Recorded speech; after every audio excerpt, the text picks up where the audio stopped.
యోబు గ్రంథము 37వ అధ్యాయం. దీనిని బట్టి హృదయము వణుకుచున్నది, దాని స్థలములలో నుండి అది కదిలింపబడుచున్నది. ఆయన స్వరగర్జన వినుడి, ఆయన నోటు నుండి బయలువెళ్ళు ధ్వని ఆలకించుడి.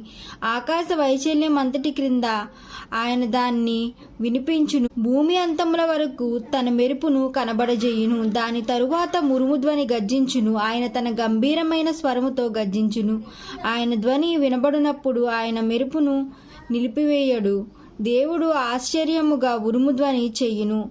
మనము గ్రహింపలేని గొప్ప కార్యములను ఆయన చెయ్యును. నీవు భూమి మీద పడుమని హిమముతోనూ వర్షముతోనూ మహావర్షముతోనూ ఆయన ఆజ్ఞ ఇచ్చి ఉన్నాడు.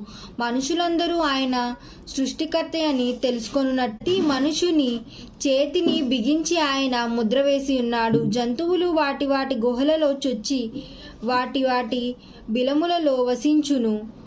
మరుగు స్థలములో నుండి తుపాను వచ్చును. ఉత్తర దిక్కు నుండి చలి వచ్చును. దేవుని ఊపిరి వలన మంచు పుట్టును. జలముల పైభాగమంతయు గట్టిపడును. మరియు ఆయన దట్టమైన మేఘమును జలములతో నింపును. తన మెరుపుల గల మేఘమును వ్యాపింపచేయును. ఆయన వలన నడిపింపబడినవై నరులకు నివాసయోగ్యమైన భూగోళము మీద మెరుపును మేఘములను సంచారము చెయ్యును. ఆయన వాటిని ఆజ్ఞ ఇచ్చినది యావత్తు అవి శిక్ష కొరకే గాని తన భూలోకము కొరకే గాని కృప చెయ్యుటకే గాని ఆయన ఆజ్ఞాపించిన దానిని అవి నెరవేర్చును. యోబు, ఈ మాట ఆలకింపుము, ఊరకుండి దేవుని అద్భుత క్రియలను ఆలోచింపుము. దేవుడు తన మేఘపు మెరుపు ప్రకాశింపచేయవలనని ఎట్లు తీర్మానము చెయ్యునో నీకు తెలియనా?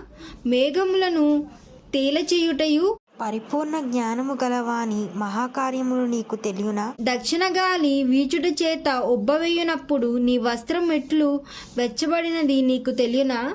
పోతపోసిన అబ్దమంతా దట్టమైనదగు ఆకాశము ఆయన వ్యాపింపజేసినట్లు నీవు వ్యాపింపజేయగలవా? మేము ఆయనతో ఏమి పలుకవలెనో అది మాకు తెలుపుము. చీకటి కలిగినందున మాకేమీ తోచకయు. నేను పలుకురది ఎవడైనను ఆయనతో చెప్పదగునా? ఒకడు తాను నిర్మూలము కావాలనని కోరునా? ఉన్నతమైన మేఘములలో ప్రకాశించు ఎండ ఇప్పుడు కనబడకున్నను గాలి మేఘములను పోగొట్టి దాన్ని తేటగా కనపరచు. ఉత్తర దిక్కున సువర్ణ ప్రకాశం పుట్టును. దేవుడు భీకరమైన మహిమను ధరించుకొని ఉన్నాడు. సర్వశక్తుడగు దేవుడు మహత్యము గలవాడు. ఆయన మనకు అగోచరుడు. న్యాయము నీతిని ఆయన ఏమాత్రమును చెరపడు. అందువలన నరులు ఆయన యందు భయభక్తులు కలిగియుందురు. తాము జ్ఞానులు అనుకుని వారిని ఆయన ఏమాత్రమును లక్ష్యపెట్టడు.